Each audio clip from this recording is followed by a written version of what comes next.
नमस्कार, ABC channel में आपका स्वागत है। मैं हूं सचिन श्रीवास्तव और आप मेरे साथ देखेंगे आजमगढ़ से जुड़ी खबरें। आइए नजर डाल लेते हैं आज की खास खबरों पर। खबर के प्रायोजक हैं लखनऊ की प्रसिद्ध रक्त रोग विशेषज्ञ डॉक्टर शिल्पी अग्रवाल अब आपके शहर आजमगढ़ में। प्रत्येक माह के पहले और तीसरे गुरुवार को शहर के सिधारी में स्थित रेनबो हॉस्पिटल में दे रही है अपनी सेवाएं। साई इंटरनेशनल स्कूल, पूरा Pandey, Bhaduli Bazar, affiliated to ICSE board New Delhi. Admission open. Sarvodaya public school, Harbanshpur, Azamgarh. Admission open for classes nursery to 9th and 11th। Kashi Gomti jewellers, निकट भंवरनाथ मंदिर, अयोध्या रोड, आजमगढ़। सोने चांदी और डायमंड के 2000 से अधिक collection. Dalim Sunbeam school, Tiwaripur, Mau road, Sidhari, Azamgarh. Admission open play group 2 class 9th। GD global school, Kartalpur bypass, Azamgarh. Admission open for classes nursery to 9th and 11th। HMPS Kartalpur bypass, Sarai Mandraj, Azamgarh. Admission open nursery to class 9th and 11th। और lifestyle furniture, Belnadi, Azamgarh. Azamgarh जिले के अतरौलिया थाना क्षेत्र के नावपुर गांव में आज पुरानी रंजिश और मामूली विवाद में हमलावरों ने एक ससुराल आए दामाद को लक्ष्य कर गोली मारी, लेकिन दामाद को बचाने के लिए ढाल के रूप में खड़ी हुई सास को गोली लगी और उनकी मौत हो गई। घटना को अंजाम देने के बाद हमलावर मौके से फरार हो गए। मौके पर पहुंची पुलिस घटना की छानबीन कर रही है। अंबेडकर नगर जिला निवासी संजीव पांडे कार से अपनी ससुराल आजमगढ़ जिले के अतरौलिया थाना क्षेत्र के नावपुर आ रहे थे। रास्ते में बिस्केतू सिंह, जो अपने 2 छोटे भतीजों के साथ बाइक से बाल बनवाकर लौट रहे थे, उनकी बाइक की कार से हल्की टक्कर हो गई। इस बात को लेकर दोनों के बीच कहासुनी शुरू हुई। विवाद बढ़ने पर बिस्केतू अपने भतीजों को घर छोड़कर दोबारा संजीव के पास पहुंच गए। इस बीच संजीव की सास रामावती को घटना की जानकारी मिली। वह अपने दामाद को बचाने और विवाद को शांत करने के लिए मौके पर पहुंची। बीच बचाव के दौरान अचानक गोली चली, जो रामावती को जा लगी, जिससे वह गंभीर रूप से घायल हो गई और जिला अस्पताल में मौत हो गई। दामाद संजीव पांडे ने बताया कि उनके दोस्त का घर बन रहा था, वह वहां गए थे। इसी समय एक ट्रैक्टर आया और हॉर्न बजाए तो वे अपनी कार को हटाने गए। इसी दौरान गांव के बिस्केतू सिंह बाइक तेज रफ्तार से वे 2 बच्चों को बैठाए हुए थे। वे बैक शीशे में हमारे वाहन को देख लिए तो अपनी गाड़ी को आगे नहीं बढ़ाए। उनके साथ गाली गलौज की लोगों ने बीच बचाव किया तो वे घर गए। फिर घर से अपने पिता के साथ मौके पर आकर लाठी डंडे से उनके साथ साथ मारपीट शुरू किए तो लोगों ने पकड़ लिया। इस दौरान बिस्केतू ने असलहा निकालकर उनको लक्ष्य कर गोली मारी तो हमारी सास हमें बचाने के लिए बीच में आ गई, जिससे गोली उनकी कमर के पास लगी और उनकी मौत हो गई। पीड़ित ने बताया कि बिस्केतू सिंह दबंग और अपराधी किस्म के हैं। वे वर्तमान समय में जमानत पर जेल से छूटे थे। सर, एक हमारे दोस्त है फार्म के पास, इनका घर बनने वाला था, तो गाड़ी रास्ते में खड़ी थी, आगे से एक ट्रैक्टर आ रहा था, ट्रैक्टर वाला हारन मारा। इसके बाद हम गाड़ी साइड करने गए। जो बिस्केतू सिंह है वो मोटरसाइकिल से रफ्तार में थे, 2 बच्चे बैठाए हुए थे, तो हम गाड़ी जैसे सेल्फ मारे, बैग वाले शीशम देख लिए तो हम गाड़ी नहीं स्टार्ट थी, हमारी गाड़ी भी नहीं बढ़ाई। इसके बाद हमारे सामने गाड़ी लेके हमको गाली गोली निकाल के चले गए। 2-4 लोग थे, वो गए अपने पिताजी को बुला के लाठी डंडा ससलाह से। इसके बाद आए हमारे ऊपर मारने के लिए जुटे, जो 2-3 लोग थे वो पकड़ लिए। इसके बाद वो अपना असलाह निकाल लिया हमको मारने के लिए। जो हमारी सास थी वो हमारे बगल में थी, हमारे ऊपर झपटा मारी, हमको बचाने के चक्कर में गोली जाके सर उनको लग गई, वो डेड हो गई सर। ये मनबड़ टाइप के हैं क्या? जी सर, ये बहुत मनबड़ है सर। इसके पहले मुकदमे वगैरह? इसके पहले सर 2 हत्या किए हुए एक यादव जी हैं जी। तो जमानत पे? ये जमानत पे है सर। हम यहाँ के रहने वाले नहीं, हमारा ससुराल है, इसलिए ज्यादा कुछ मालूम नहीं। आप रहने वाले कहाँ थे? हमारा सर अम्बेडकर नगर घर पड़ता है। अच्छा, गोली आपको मारी गई? जी, गोली हमको मारे थे, लेकिन हमारी सास देख लिया असलाह। इसके बाद वो झपट्टा हमारे ऊपर मार दी तो गोली उनकी कमर में लग गई। असलाह सर हम नहीं देख पाए, हम देखते तो भाग लेते हम, फिर ये घटना नहीं होती। वो देख ले गई, वो हमारे ऊपर झपट्टा मारी, लेके फिर हमारे ऊपर गिर गई सर। उनको गोली लग गई तो हम जब देख लिए गोली तो कार में लेके भागे सर। अतरौलिया ले गए, अतरौलिया से अपना यहाँ एक हॉस्पिटल है, यहाँ रेफर के यहाँ लाए तो यहाँ सांस चल रही थी, उसके बाद डेड हो गई। क्या चाहते हैं? सर अब क्या चाहेंगे, हमारे ससुर जी आए, हम देखेंगे क्या करेंगे। जो जी नहीं है वहाँ पे पुलिस नहीं आ पाई, हम सीधा यहाँ आ गए। जी यहाँ पे पुलिस आई हुई सर। हमारा मायका है, रहने वाले वहाँ गोसाईगंज। कहाँ मायका है, किस जगह? यहाँ नावपुर। क्या हुआ है, क्या घटना घटी बताइए। अब घटना क्या घटी, जब वहाँ थे नहीं, गोली फोन आया, गोली लग गई है बस। किसको गोली लगी? माता जी को। क्या नाम था माता जी? रामावती। किसने मारा, किसको जानकारी? कुछ अभी जानकारी ना है। क्या स्थिति है उनकी? एक्सपायर हो गई, स्थिति क्या है क्या मतलब कैसे घटना हुई थी, कौन मारा, गोली कैसे हुई? कुछ अभी पता नहीं है हमको। तो गोली लगी है किसको लगी? हमारी मम्मी को। क्या नाम है? रामावती थी। कैसे लगी है, क्या है इसके बारे में? वैसे ही झगड़ा वगड़ा हो रही थी, छुड़ाने गई थी। किससे झगड़ा हो रही थी? बिस्केटू सिंह। क्यों हो रही थी, क्या कारण? कोई वो गाड़ी से थोड़ा सा लड़ गया था। अच्छा, किससे लड़ गए थे? हमारे जीजा से। क्या नाम आपके जीजा का? संजीव। अच्छा, किससे लड़ गए थे? बिस्केटू सिंह से। जिसको फिर क्या हुआ? फिर उसके बाद वो आए घर से, अपना लाठी बंदूक लेके गए, तो उनको मारने लगे, तो मेरी मम्मी बीच में आ गई, उनको लग गया। उनको लग गया। भाई बहन हो आप? 3 बहन, एक अकेला भाई। अकेला भाई। तो अभी कहाँ? वहीं इस मामले में एसपी ग्रामीण चिराग जैन ने बताया कि अतरौलिया थाने में सूचना मिली कि गोली मार दी गई है। मौके पर पहुंची पुलिस ने गोली लगने से घायल महिला को जिला अस्पताल ले जाया गया, जहां पर चिकित्सक ने रामावती को मृत घोषित कर दिया। थाना अतरौलिया के गांव नऊपुर से ये लगभग 12 बजे सूचना प्राप्त हुई थी कि एक महिला की गोली मारकर हत्या कर दी गई है। सूचना पर तत्काल थाना प्रभारी मौके पर पहुंचे। मौके पर मृतक को डिस्ट्रिक्ट हॉस्पिटल में लाया गया, जहां पर इनको डॉक्टर द्वारा मृत घोषित कर दिया गया। इनको वर्तमान में पोस्टमार्टम के लिए भिजवा दिया गया है। आगे की विधिक कार्रवाई सब की जा रही है। मौके पर उनके देवर मिले हैं, उन्होंने ये बताई है कि एक व्यक्ति हैं बिस्केतू और भगवान सिंह, ये दोनों गाँव के रहने वाले हैं। इनके सहयोगी के साथ पुरानी रंजिश के कारण ऐसी घटना कारित की गई है। सभी तथ्यों की जांच की जा रही है। जो भी तथ्य प्रकाश में आएंगे उनके आधार पर विधिक कार्रवाई की जाएगी। स्वतंत्र जांच में जो आवेदक हैं उनके सहयोगी का विपक्षी के साथ पटीदारी का विवाद चल रहा है, उसी कारण ये बता रहे हैं कि ऐसी घटना कारित की गई है। हम लोग सभी तथ्यों की जांच कर रहे हैं। ठीक। आजमगढ़ जनपद के जियनपुर कोतवाली क्षेत्र अंतर्गत रामगढ़ तिवारी का पूरा गांव निवासी एक महिला की संदिग्ध परिस्थितियों में मौत का मामला प्रकाश में आया है। वहीं मायके पक्ष की तरफ से ससुराल पक्ष के लोगों पर दहेज को लेकर प्रताड़ित करने का आरोप लगाते हुए जियनपुर कोतवाली पर तहरीर दी गई। पुलिस मामले को गंभीरता से लेते हुए पति सहित 3 लोगों पर संबंधित धाराओं में मुकदमा दर्ज कर जांच में जुट गई है। जानकारी के अनुसार महाराजगंज थाना क्षेत्र के बीबीपुर गांव निवासी सत्येंद्र कुमार पुत्र अमरजीत ने जियनपुर कोतवाली पर तहरीर देकर अवगत कराया कि मेरी बहन बबीता की शादी बीते 4 जून 2018 को रामगढ़ तिवारी का पूरा गांव निवासी अमर कुमार पुत्र रामफल से हुई थी। उसके ससुराल वाले आए दिन दहेज को लेकर प्रताड़ित करते रहते थे। विगत 15 मई 2025 को मेरी बहन बबीता की संदिग्ध परिस्थितियों में मौत हो गई, जिसकी सूचना मुझे मोबाइल फोन द्वारा 15 मई दिन गुरुवार की रात्रि लगभग 8:30 बजे दी गई।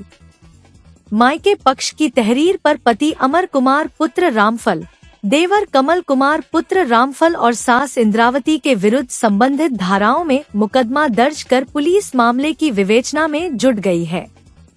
वहीं इस संबंध में एसपी ग्रामीण चिराग जैन ने बताया कि थाना जियनपुर पर यह सूचना प्राप्त हुई थी कि रामगढ़ तिवारी का पूरा गांव एक विवाहिता बबीता, जिसकी शादी 7 वर्ष पूर्व हुई थी, उसका अपने पति से विवाद चल रहा था।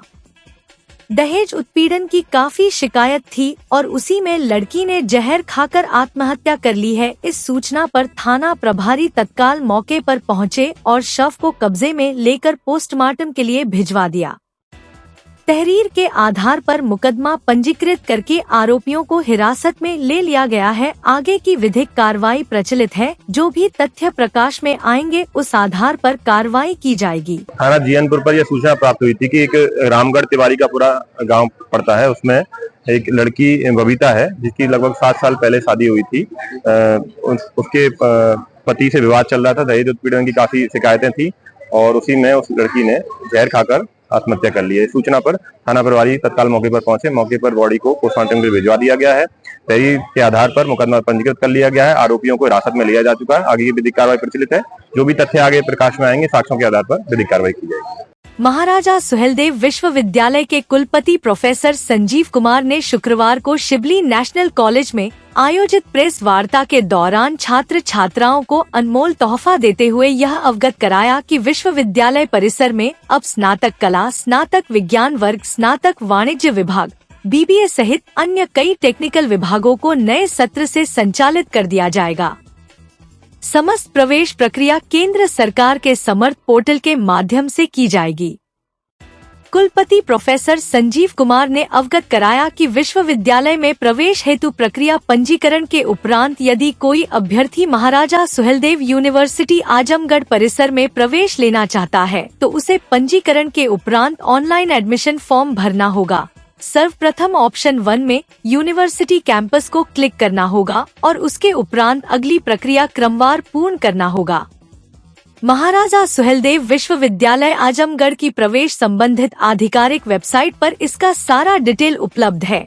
पंजीकरण ईमेल आईडी के माध्यम से किया जाएगा और एक ईमेल आईडी एवं फोन नंबर से केवल एक ही पंजीकरण किया जा सकता है, जिसे बाद में बदला नहीं जा सकेगा। इसलिए सही और सक्रिय ईमेल आईडी एवं फोन नंबर का ही उपयोग करें, क्योंकि OTP आपके द्वारा दिए गए ईमेल एवं फोन नंबर पर भेजा जाएगा। तदोपरांत अपना पूर्ण विवरण यानी माता पिता का नाम, ईमेल आदि भरकर अपनी प्रोफाइल पूर्ण कर लेंगे। इसके उपरांत छात्र छात्राएं अपना फोटो व हस्ताक्षर आदि अपलोड करेंगे। तत्पश्चात पंजीकरण शुल्क जमा करेंगे। प्रोफाइल पूर्ण करने के उपरांत 300 रुपए का भुगतान वेबसाइट पर दिए गए पेमेंट गेटवे के माध्यम से करेंगे। यदि खाते से रुपया कट जाए लेकिन भुगतान सफल न हो तो कम से कम 48 घंटे तक दोबारा भुगतान न करें। भुगतान सफल होते ही रजिस्ट्रेशन नंबर जनरेट हो जाएगा, जिसे नोट करके सुरक्षित रखें। अपने पंजीकरण का प्रिंट आधार पर क्लिक करके कभी भी प्राप्त कर सकते हैं। साथ ही कुलपति ने यह भी अवगत कराया कि यदि कोई अभ्यर्थी महाविद्यालय में प्रवेश लेना चाहता है तो उसे केवल पहले पंजीकरण करना होगा। विश्वविद्यालय से जुड़े जनपदवासियों का ख्वाब निश्चित ही पूर्ण होगा। इसके बावजूद भी यदि किसी छात्र छात्रा को कोई समस्या हो तो वह विश्वविद्यालय परिसर में हेल्प डेस्क के माध्यम से वहां उपस्थित जिम्मेदार लोगों से यथोचित सहयोग ले सकते हैं। विश्वविद्यालय प्रशासन ने इसके लिए पूरी व्यवस्था कर दी है। छात्र छात्राएं विस्तृत जानकारी वहां से प्राप्त करें। आवश्यकता पड़े तो हेल्प डेस्क के माध्यम से अपनी प्रवेश प्रक्रिया ऑनलाइन पूर्ण भी कर सकते हैं।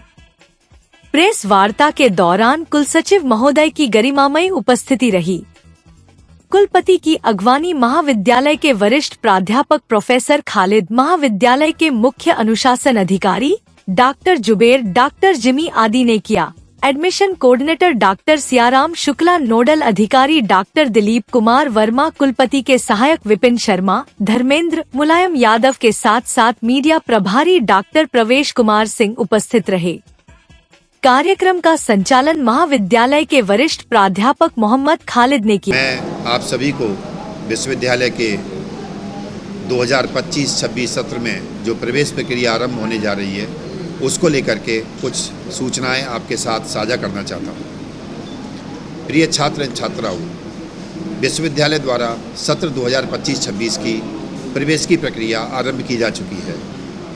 चूँकि प्रक्रिया इस बार एक केंद्र सरकार द्वारा निर्धारित एक नई पोर्टल, जिसको कि समर्थ पोर्टल कहा जाता है, के द्वारा आरंभ की जा रही है, इसलिए मैं विश्वविद्यालय परिवार की ओर से आप सभी को वह जानकारी साझा करना चाहता हूं, जिसके द्वारा आप लोग अपना विश्वविद्यालय या विश्वविद्यालय से संबंधित किसी महाविद्यालय में प्रवेश ले सकते हैं। विश्वविद्यालय में प्रवेश के लिए इस बार जो प्रक्रिया है उसमें विश्वविद्यालय की जो अधिकृत वेबसाइट है msdsu.ac.in पर जाएं अथवा समर्थ पोर्टल पर जो लिंक दिया हुआ है उस पर जाएं अथवा आपके महाविद्यालय के लॉगिन में जहां आप प्रवेश चाहते हैं वहां पर एक QR कोड दिया गया है। सभी महाविद्यालयों को ये सूचना दी गई है कि वह एक QR कोड को सभी इंस्ट्रक्शंस के साथ अपने महाविद्यालय के बाहर चस्पा करेंगे तो छात्र चाहे तो सीधे QR कोड को स्कैन करने के बाद भी उस साइट पर पहुंच सकता है। जब छात्र उस साइट पर पहुंच जाएगा जहां पर कि जो समर्थ पोर्टल की साइट है वहां पर उसे पहले अपनी थोड़ी सी कुछ बेसिक इन्फॉर्मेशन भरनी होगी, अपना नाम, मोबाइल नंबर, ईमेल आईडी इत्यादि। इतना कुछ करने के बाद उसका एक लॉगिन नेम जनरेट किया जाएगा जिसका कि कोड उसकी रजिस्टर्ड ईमेल आईडी और उसके फ़ोन नंबर पर पहुंचेगा। फ़ोन नंबर पर और ईमेल आईडी पर जो कोड पहुंचेगा वो सेम कोड होगा, परेशान होने की आवश्यकता नहीं है, सेम कोड पहुंचेगा। अगर किसी ईमेल पर कोड नहीं पहुंचता है या मोबाइल पर कोड नहीं पहुंचता है तो जो अल्टरनेट में उसका ईमेल या मोबाइल नंबर है उस पर कोड पहुंच जाएगा। कोड को डालने के बाद उसकी रजिस्ट्रेशन की पहला स्टेप समाप्त हो जाएगा। फिर उसकी कोई दूसरी इन्फॉर्मेशन भरवाई जाएंगी। भरवाने के बाद वो बच्चा जब अपनी इन्फॉर्मेशन को सबमिट करेगा उससे कुछ डॉक्यूमेंट अपलोड कराए जाएंगे, उसका फ़ोटोग्राफ अपलोड कराया जाएगा, उसके सिग्नेचर अपलोड कराए जाएंगे। इसके अलावा यदि वो किसी कैटेगरी का है, OBC है, SC है, ST है या कोई रिजर्वेशन का अन्य लाभ लेना चाहता है तो वह उसके डॉक्यूमेंट को भी उस पर अपलोड करेगा। जब उसको अपलोड कर देगा उसके बाद वो पेमेंट गेटवे पर पहुंचेगा और जहां पर 300 रुपये की फ़ीस उसे पेमेंट गेटवे के द्वारा फ़ीस का पेमेंट करना है। इस बार पेमेंट गेटवे में जो पुराने बार के जो ऑप्शन थे, क्रेडिट कार्ड, डेबिट कार्ड, वो तो है ही, UPI भी है इस बार एक नया ऑप्शन और ऐड कर दिया गया है QR कोड का। QR कोड के ऑप्शन में क्या है, जब पेमेंट गेटवे पे जाएगा QR कोड को सेलेक्ट करेगा, QR कोड आ जाएगा, बच्चे को स्कैन करके QR कोड से पेमेंट कर देना है 300 रुपये का। जैसे ही वो पेमेंट करेगा उसका पेमेंट तुरंत रियलाइज़ हो जाएगा। हमने इसलिए पेमेंट गेटवे एक ऐसी बैंक से लिया है जिसका कि खुद का अपना पेमेंट गेटवे है। तो उसके बाद ये प्रक्रिया पूर्ण हो जाएगी। प्रक्रिया पूर्ण होने के बाद बच्चा दोबारा लॉगिन करके अपना, अगर महाविद्यालय में प्रवेश चाहता है, मैं फिर रिपीट कर रहा हूँ, अगर उसको सिर्फ महाविद्यालय में प्रवेश लेना है तो उसका प्रिंट आउट निकालेगा और संबंधित महाविद्यालय जहाँ जहाँ पर उसे प्रवेश चाहिए वहाँ जा कर के अपने उस रजिस्ट्रेशन नंबर के साथ प्रवेश की प्रक्रिया में भाग लेगा। चूँकि विश्वविद्यालय के परिसर में भी प्रवेश प्रक्रिया होनी है तो विश्वविद्यालय के परिसर में प्रवेश के लिए कुछ नहीं करना होगा। जब जहाँ पर वो कॉलेज में प्रवेश के लिए करेगा तो प्रिंट आउट निकाल देगा और जब विश्वविद्यालय में जाना चाहता है तो वहीं पर उसके पास में एक ऑप्शन होगा विश्वविद्यालय में प्रवेश हेतु आवेदन, उस पर क्लिक करेगा। फिर थोड़ी इन्फॉर्मेशन हाई स्कूल, इंटर के मार्क्स और जो भी रिक्वायरमेंट होगी वो भर देगा और फिर प्रिंट आउट निकाल लेगा। प्रिंट आउट निकालने के बाद उस प्रिंट आउट के साथ वो विश्वविद्यालय में संपर्क करेगा। अगर कोई छात्र एक विषय से ज़्यादा विषयों में अप्लाई करना चाहता है, अर्थात एक से ज़्यादा प्रोग्राम में अप्लाई करना चाहता है, तो उसका रजिस्ट्रेशन नंबर वही रहेगा, लेकिन उसके लिए पृथक से उसको फ़ीस देनी होगी और अलग से दोबारा फीस, वही रजिस्ट्रेशन रहेगा, वही प्रक्रिया होगी, नया कुछ नहीं करना है उसको। उसी अपने लॉगिन में जाएगा और अनदर कोर्स के लिए, अनदर प्रोग्राम के लिए अप्लाई करके उसकी फ़ीस कटवा करके उसका प्रोसेस भी कर सकता है। इस पूरी प्रक्रिया को पूरे करने के लिए विश्वविद्यालय की वेबसाइट पर सारी इंस्ट्रक्शंस दी गई हैं। सभी महाविद्यालयों के लॉगिन में एक इंस्ट्रक्शन भेज दी गई है जिससे कि एक काफ़ी बड़ा, लगभग 4x8 का एक फ्लैक्स बना करके वो अपने महाविद्यालय के बाहर चस्पा करेंगे ताकि मेरे यहाँ के किसी भी छात्र छात्रा को प्रवेश लेने में किसी तरह की कोई भी असुविधा ना हो। इसके अलावा भी मान के चलिए फिर भी किसी छात्र को प्रॉब्लम आ रही है तो उसके लिए विश्वविद्यालय में एक हेल्प डेस्क काउंटर खोल दिया गया है जो कि सुचारू रूप से उसने काम करना शुरू कर दिया है। अगर बच्चे को कुछ नहीं पता, मान लीजिए बच्चे के पास स्मार्टफोन भी नहीं है, बच्चा बिल्कुल लेमैन है, बिल्कुल टेंशन ना लीजिए, विश्वविद्यालय परिसर में आइए, हेल्प डेस्क बनी हुई है, उसको बता दीजिए कि भाई मुझको फॉर्म भरना भी नहीं आता है। हेल्प डेस्क पे हमारे 4 बंदे बैठे हुए हैं, वो उस बच्चे का सारी रजिस्ट्रेशन की प्रक्रिया पूरी कर देंगे। वो बच्चा सिर्फ 300 रुपये का पेमेंट अपने पास से वहाँ पर कर दे और उसका वहाँ भी रजिस्ट्रेशन हो जाएगा। किसी बच्चे को रजिस्ट्रेशन में अगर कोई दिक्कत आ रही है, रजिस्ट्रेशन गलत हो गया है, कोई इन्फॉर्मेशन गलत भर गई है, उसके लिए भी विश्वविद्यालय में हेल्प डेस्क काउंटर खोला गया है। उसके लिए भी वो बच्चा विश्वविद्यालय आ सकता है और आकर के अपनी जानकारी को साझा करने के बाद, साझा उसको इसलिए करनी पड़ेगी क्योंकि नहीं तो हम लोग उसके पोर्टल में नहीं जा पाएंगे, जानकारी को साझा करने के बाद अपना जो भी परिवर्तन है वो परिवर्तन करा सकता है।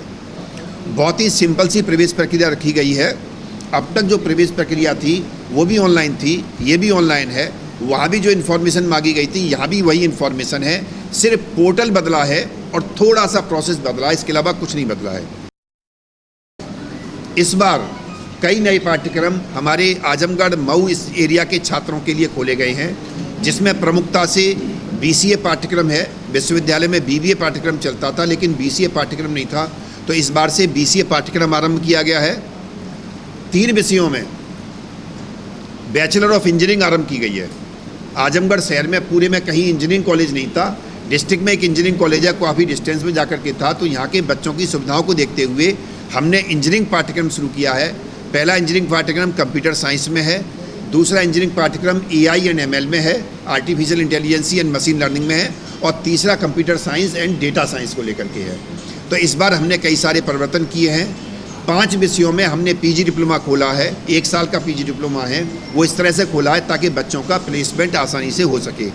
इसके अलावा विश्वविद्यालय में BA BCom BSc की कक्षाएं नहीं चल रही थी, तो इस साल से विश्वविद्यालय में BA BCom BSc की कक्षाएं खोली गई हैं, और एक नया पाठ्यक्रम और खोला गया जिसको हम BFA बोलते हैं, बैचलर ऑफ फाइन आर्ट, जो कि आसपास कहीं नहीं चलता है और बहुत अच्छा कोर्स है, डिमांड बहुत अच्छी है उसकी। तो इस साल से हम लोग बैचलर ऑफ फाइन आर्ट भी खोल रहे हैं। ये कुछ सूचनाएं थी जो कि मैं आप सभी को एक शेयर करना। भारत में मॉड्यूलर किचन सेगमेंट तेजी से बढ़ रहा है। जनपद के लोगों की सपनों की रसोई भी मॉड्यूलर किचन बन चुकी है।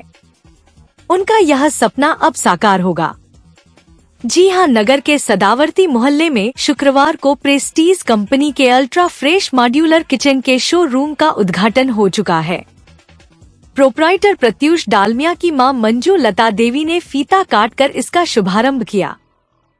प्रोप्राइटर प्रत्युष डालमिया ने बताया कि वैसे तो कई कंपनियां हैं जो मॉड्यूलर किचन का निर्माण कराती हैं, लेकिन प्रेस्टीज कंपनी एक जाना माना नाम है। इस पर लोग आंख मूंद कर विश्वास करते हैं। अब कंपनी ने मॉड्यूलर किचन को नया आयाम देने के लिए बाजार में कदम रखा है। ऐसे में अगर आप मॉड्यूलर किचन, वार्डरोब या फिर फर्नीचर का काम कराना चाहते हैं तो एक बार शोरूम पर जरूर आएं। हमें पूरा भरोसा है कि हम ग्राहकों की उम्मीद पर खरा उतरेंगे।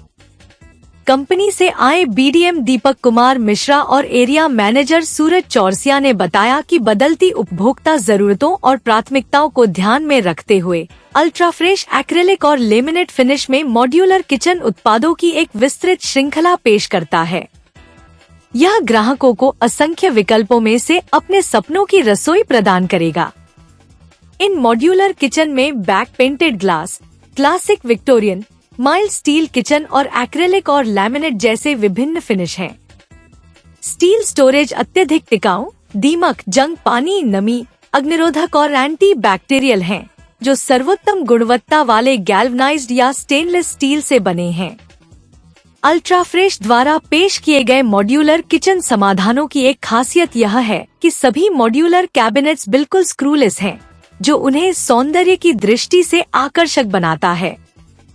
इस मौके पर नगर कोतवाली प्रभारी शशिमौली पांडे, अशोक रुंगटा, भोलानाथ जालान, राजीव डालमियान, श्याम सुंदर डालमियान, संजय डालमियान, कन्हैया डालमियान, गोपाल डालमियान, ओम प्रकाश अग्रवाल आदि उपस्थित थे। Ultra fresh modular kitchen solution की कंपनी है जो मॉडुलर किचन, टीवी, वार्डरोब और टीवी कैबिनेट का बनाने का काम करती है इंटीरियर के लिए। और आज इसका इनॉग्रेशन है। और कंपनी जो है पावर्ड बाय प्रेस्टीज है, मतलब प्रेस्टीज कंपनी से इसका मतलब थोड़ा सा टाई अप है। और ये पूरा मतलब मॉडुलर सोल्यूशन का काम करती है। क्या क्या प्रोडक्ट आपके पास है? अभी तो हमारे पास मॉडुलर किचन है और टीवी कैबिनेट है, वार्डरोब है, और फिलहाल अभी 3 अभी यहाँ पे डिस्प्ले में उपलब्ध है। क्या आप कहना चाहेंगे आजमगढ़ के ग्राहकों के लिए कहना चाहेंगे कि ये बहुत बढ़िया कॉन्सेप्ट है, और जो लोग मतलब ये चाहते हैं कि हाँ उनका ये मकान और भी मतलब बेहतरीन मॉडल तरीके से दिखे, तो ज़रूर यहाँ पे एक बार विजिट करें। हाँ, सब बेसिक हमारा जो रेंज शुरू होता है 1 लाख से शुरू हो जाता है।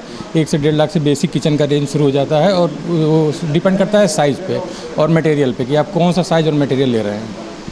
ये जैसे नए निर्माण के लिए भी है, पुराने निर्माण के लिए दोनों के लिए, हाँ, रिनोवेशन भी करा सकते हैं और नए निर्माण के लिए भी। Fresh modular solution powered by Prestige, हमारी कंपनी फुल मॉड्यूलर सोल्यूशन देती है, like wardrobe, TV unit, bed, shoe rack, मंदिर, वैनिटी, मॉड्यूलर किचन, और हम फुली मॉड्यूलर सोल्यूशन देते हैं। लाइक अगर किसी का साइट रेनोवेट हो रही है तो हम रेनोवेट में भी काम करते हैं, न्यू साइट्स पे भी काम करते हैं। हम ऐसा नहीं सिर्फ और सिर्फ अपर क्लास को फॉलो करते हैं, हम मिडिल क्लास को भी फॉलो करते हैं। मतलब मिडिल क्लास को भी अगर रिक्वायरमेंट है तो हम उनको भी प्रोवाइड कर सकते हैं अपने आइटम्स, और अपर क्लास को भी कर सकते हैं। सिर्फ और सिर्फ हमारा फोकस अपर क्लास नहीं है। और जैसा अभी आजमगढ़ की मार्केट को हमने सर्वे किया, हमने देखा कि मैक्सिमम आजकल सब जगह पे दीमक और सीलन का काफ़ी दिक्कत होता है।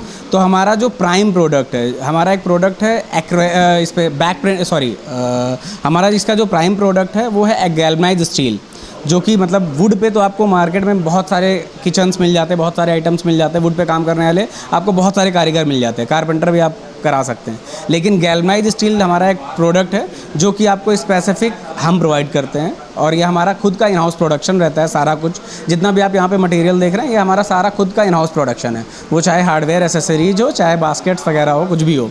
ओके, हम किसी से कोई भी आइटम बोरो नहीं करते हैं। हाँ, अगर आपको जर्मन वगैरह में भी चाहिए तो आपको हमारे पास मिल जाएगा आइटम, बाकी हमारा सारा खुद का इन हाउस प्रोडक्शन है।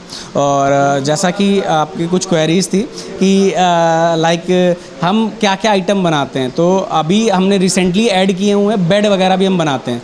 अभी हम सोफ़ा नहीं बनाते, बाकी मतलब फुली लाइक ड्रेसिंग टेबल चाहिए आपको, वैनिटी चाहिए आपको, किसी भी तरह का कोई भी मॉड्यूलर सोल्यूशन चाहिए, हम सारा कुछ देते हैं। और हाँ, फुल मतलब यहाँ पे सैंपल ऑब्वियस सी बात है कि लिमिटेड है, क्योंकि जगह के अकॉर्डिंगली हम सैंपल लगा सकते हैं। लेकिन यहाँ पे जिस तरह के भी आइटम आपको चाहिए होंगे मॉड्यूलर से रिलेटेड, हम सारा ही आइटम देते हैं। और बेसिकली अगर देखा जाए मॉड्यूलर का कॉन्सेप्ट क्या है, मॉड्यूलर का कॉन्सेप्ट ये है कि कम से कम जगह को हम ज़्यादा तरीके में ज़्यादा क्या यूज कर सकते हैं। लाइक हमारे पास अगर छोटा सा स्पेस है तो उस छोटे से स्पेस को अच्छे तरीके से इस्तेमाल करने का कॉन्सेप्ट ही मॉड्यूलर का होता है।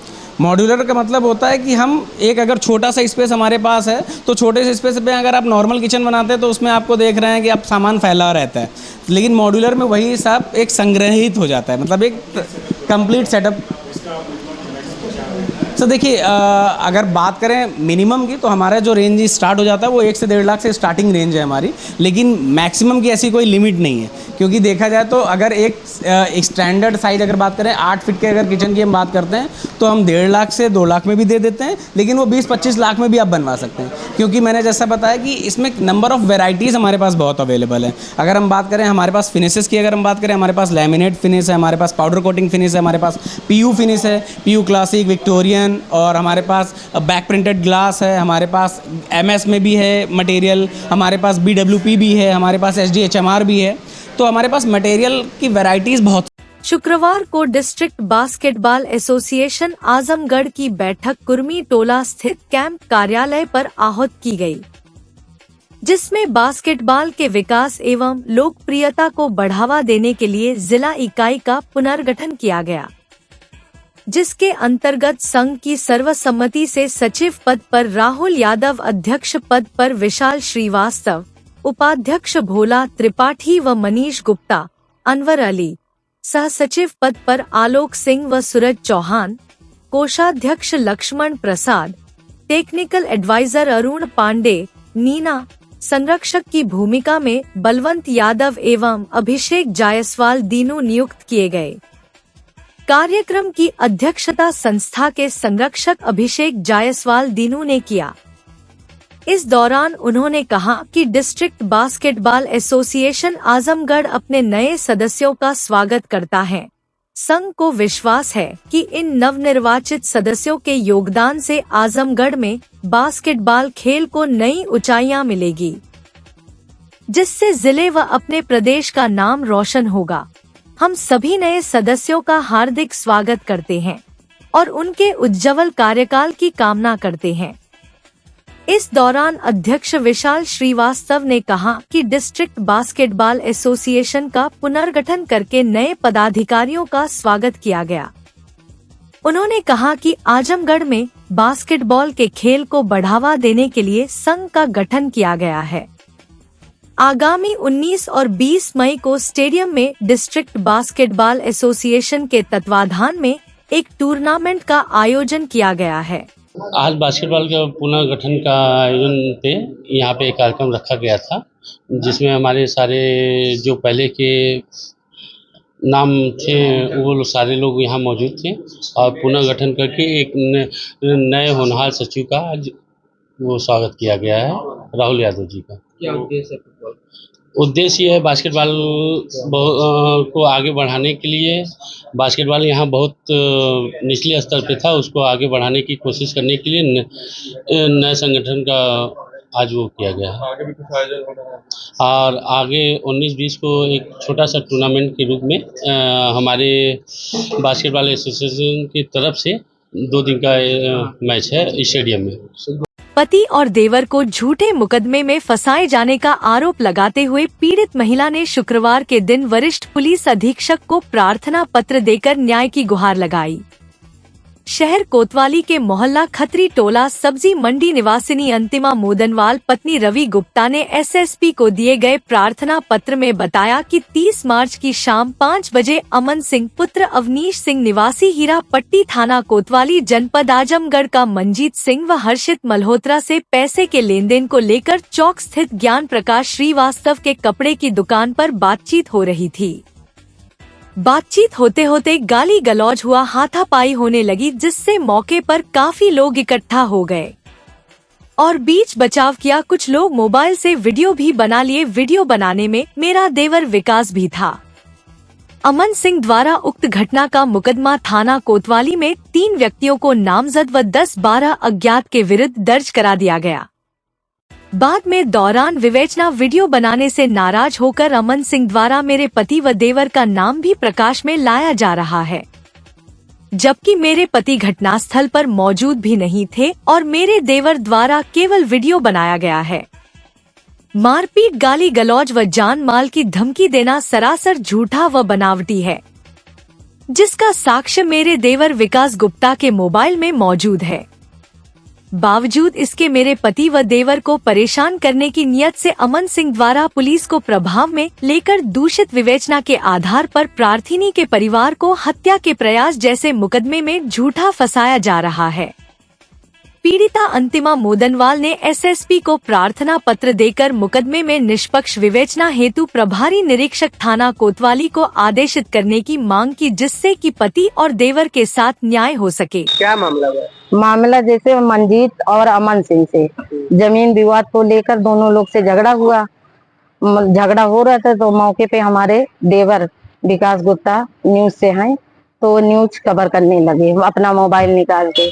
जब मोबाइल निकाल के वो न्यूज कवर करने लगे तो उसके बाद वो अमन सिंह उनका मोबाइल उठा के पटक दिए। फिर कोतवाल साहब के पास किसी ने फोन किया तो कोतवाल साहब आए मौके पे, तो सब लोगों को कहे चलिए थाने पे चलिए, और हमारे देवर हमारे पति मौके पे जैसे आ गए। झगड़ा जब भीड़ इकट्ठा हुआ तो हमारे पति रवि प्रकाश गुप्ता देखने वो भी आए कि देखे क्या हो रहा है, लेकिन वो थे मौके पे जैसे आए और उनको नाजायज तरीके से पहले उनका नाम डाल दिया गया है। विकास गुप्ता का नाम नहीं डाला गया, हमारे पति रवि प्रकाश गुप्ता अज्ञात में डाले गए हैं। वो मौके पे थे ही नहीं। जब पुलिस इकट्ठा हुआ तो हमारे पति भी पहुंचे वहां पे देखने के लिए, और मोहल्ले के 5-6 लड़के उन लोगों को भी फंसाया जा रहा है। निर्दोष है वो सब लोग। और क्या नाम है, अमन सिंह का यही धंधा है, एक दूसरे को फंसा के वही उनका बिजनेस हो गया है। इतना ज्यादा लोन बैंक से ले लिए हैं कि उन एक दूसरे को टारगेट करके पैसा ऐंठना चाह रहे हैं। हम लोगों से डिमांड किए हैं 20 लाख का, हम लोग मांग रहे हैं, बताइए हम कहाँ से लाएं। अमन सिंह मांग रहे हैं हमसे, कह रहे हैं 2 तो केस अपना वापस लेंगे। इस तरीके से लोग कर रहे हैं, बताइए हम गरीब लोग कहाँ से लेके आए। इस तरीके से कर रहे हैं, हमको इंसाफ चाहिए न्याय से। रात में हमारे घर 12 बजे पुलिस बदरका पुलिस चौकी पे पूरे थाना एक गाड़ी भर के हमारे घर पे आए, बोले अपने पति को हाजिर करिए, अपने देवर को हाजिर करिए। जो घर पे नहीं है तो हम उनको लाके कहाँ से हाजिर करें, बताइए। रात में पुलिस लोग आके परेशान करते हैं हम लोगों को। 9 वर्षीय दलित बालिका के साथ छेड़खानी के मुकदमे में सुनवाई पूरी करने के बाद अदालत ने एक आरोपी को 3 वर्ष के कठोर कारावास तथा 30,000 रुपए अर्थदंड की सजा सुनाई। अदालत ने अर्थदंड की आधी धनराशि पीड़िता को देने का आदेश दिया है। यह फैसला पोक्सो कोर्ट की जज शैलजा राठी ने शुक्रवार को सुनाया। अभियोजन के अनुसार पवई थाना क्षेत्र के भरकचिया गांव में हरिनाथ पांडे आटा चक्की चलाता था। 12 मार्च 2015 को दिन में लगभग 3:30 बजे पीड़िता अपने भाई के साथ गेहूं पिसवाने हरिनाथ पांडे की आटा चक्की पर गई। हरिनाथ ने पीड़िता के भाई से कहा कि तुम बाहर साइकिल के पास रहो। हरिनाथ बहाने से पीड़िता को अंदर बुलाकर उसके साथ छेड़खानी करने लगा। पीड़िता चिल्लाकर रोते हुए वहां से घर गई। जब बच्ची ने अपने माता से आटा चक्की पर हुई घटना के बारे में बताया तो पीड़िता की माता हरिनाथ के आटा चक्की पर उलाहना देने गई तो हरिनाथ ने पीड़िता की मां को जाति सूचक गालियां दी। पुलिस ने जांच पूरी करने के बाद आरोपी के विरुद्ध चार्जशीट न्यायालय में प्रेषित किया। अभियोजन पक्ष की तरफ से विशेष लोक अभियोजक अवधेश कुमार मिश्रा तथा दौलत यादव ने कुल 7 गवाहों को न्यायालय में परीक्षित कराया। दोनों पक्षों की दलीलों को सुनने के बाद अदालत ने आरोपी हरिनाथ पांडे को 3 वर्ष के कठोर कारावास तथा 30,000 रुपए अर्थदंड की सजा सुनाई। Dalim Sunbeam school, Tiwaripur, Mau road, Azamgarh. Admission open for new session. Play group to class 9. Special features: smart class available, science, computer lab and library, indoor and outdoor sports facilities, experienced teachers, monitoring with CCTV camera, transport facility. Give your child a quality education. Dalim Sunbeam School, Tiwaripur, Mau Road, Azamgarh. Sai international school, जहां हर दिन एक नई शिक्षा की शुरुआत है। Modern education system, smart classrooms, expert teachers और एक ऐसा एनवायरनमेंट जहां हर बच्चा अपने सपने सच करता है। पढ़ाई के साथ साथ स्पोर्ट्स, आर्ट और एक्स्ट्रा एक्टिविटीज। आजमगढ़ का बेस्ट इंग्लिश मीडियम स्कूल, जहां हर बच्चे को मिलता है परफेक्ट एजुकेशन। एडमिशन ओपन आज ही जुड़े साई इंटरनेशनल स्कूल से, जहां हर कल नई उम्मीद के साथ रोशन होता है। Lifestyle furniture, Belnadi, Azamgarh. सभी प्रकार के फर्नीचर एवं इलेक्ट्रॉनिक सामानों की भरपूर रेंज उपलब्ध। हमारे यहाँ EMI की सुविधा 0% ब्याज पर उपलब्ध। इलेक्ट्रॉनिक सामानों में LED TV, refrigerator, washing machine, air conditioner, air cooler, deep freezer, water cooler, mixer juicer, iron, fan, induction, battery, inverter, electric geyser, gas geyser, आटा चक्की इत्यादि। फर्नीचर के सामानों में बेड, गद्दा, सिंगारदान, अलमीरा, sofa, table, chair, rack, stool, संदीली, सीढ़ी, डाइनिंग टेबल, झूला आदि। शादी विवाह की हो तैयारी या ऑफिस और घर के लिए सामानों की करनी हो खरीदारी, पहुँचिए lifestyle furniture, Belnadi, Azamgarh. Harishchandra Mishra public school, Kartalpur bypass, Sarai Mandraj, Azamgarh. Affiliated to CBSE new Delhi. Admission open nursery to class 9th and 11th। जिले का एकमात्र फुली एयर कंडीशन स्कूल। अनुभवी टीचिंग स्टाफ, स्मार्ट क्लासेस, सभी कक्षाओं की CCTV से निगरानी। केमिस्ट्री, फिजिक्स, बायोलॉजी, कंप्यूटर और मैथ की अत्याधुनिक लैब। हरा भरा खेल का मैदान, स्विमिंग पूल, योग और ध्यान केंद्र। Transport facility available. अच्छी तरह से सुसज्जित ऑडियो विजुअल के साथ 100% डिजिटल परिसर। विशाल पुस्तकों के संग्रह के साथ library. HMPS, Kartalpur bypass, Sarai Mandraj, Azamgarh. GD Global School, Kartalpur bypass, Azamgarh. Admission open for classes nursery to 9th and 11th. Science, Commerce and Humanities. Special offer for new students: 100% waiver on admission fee for classes nursery to UKG. 100% discount on admission fee on third child. 50% discount on admission fees for classes 1st to 2nd. 25% discount on admission fees for classes 3rd to 8th. For admission contact GD Global School, Kartalpur bypass, Azamgarh. Sarvodaya public school Azamgarh में आपका स्वागत है, जहां हर दिन एक नई शुरुआत होती है। यहाँ आपके बच्चे की अच्छी शिक्षा और बेहतर भविष्य के लिए नई शिक्षा नीति 2020 के अनुरूप पाठ्यक्रम है और इससे जुड़ी सभी सुविधाएं उपलब्ध हैं। यहाँ sports, horse riding, dance classes जैसी यूजफुल एक्टिविटीज तो होती ही हैं, साथ ही लाइब्रेरी, म्यूजिक और आर्ट एंड क्राफ्ट के थ्रू भी बच्चों की क्रिएटिविटी को स्पेशली बढ़ावा दिया जाता है। बच्चों को तकनीकी दुनिया से जोड़े रखने के लिए स्मार्ट क्लासेस, रोबोटिक्स और कंप्यूटर लैब्स उपलब्ध हैं। छोटे बच्चों के लिए अलग से प्ले सेट एरिया है और एक्टिविटी रूम की व्यवस्था है। सर्वोदय स्कूल में बड़ी क्रिकेट एकेडमी के साथ ही हेल्थ और वेलफेयर क्लब भी है, जहां पर बच्चों को सेहतमंद और खुश रखने की पूरी कोशिश की जाती है। 6th क्लास से गर्ल्स के लिए सेपरेट क्लासेस और बिल्कुल सुरक्षित स्कूल बस सर्विसेज, वो भी GPS के साथ सभी रूट्स के लिए अवेलेबल है। Kashi Gomti jewellers, A wing of Kashi Gomti group, निकट भंवरनाथ मंदिर, अयोध्या रोड, आजमगढ़।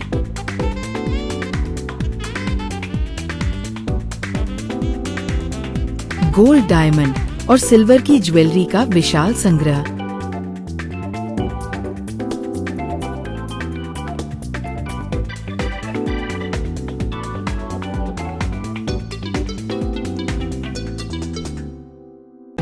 शादी के गहनों का संपूर्ण पैकेज मात्र 1,51,000 रुपए में। शुद्धता की 100% गारंटी। खूबसूरत लम्हों को बनाएं और यादगार।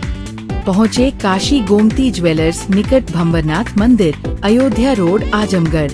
लखनऊ की प्रसिद्ध रक्त रोग विशेषज्ञ डॉक्टर शिल्पी अग्रवाल अब आपके शहर आजमगढ़ में प्रत्येक माह के पहले और तीसरे गुरुवार को शहर के सिधारी में स्थित रेनबो हॉस्पिटल में दे रही हैं अपनी सेवाएं। ब्लड का कम होना या बढ़ना, शरीर पर नीले धब्बे पड़ना, प्लेटलेट कम होना, गांठों या तिल्ली का बढ़ना, बार बार बुखार आना, वजन तेजी से घटना और ब्लड कैंसर सहित रक्त से संबंधित किसी भी समस्या के बेहतर इलाज के लिए संपर्क करें।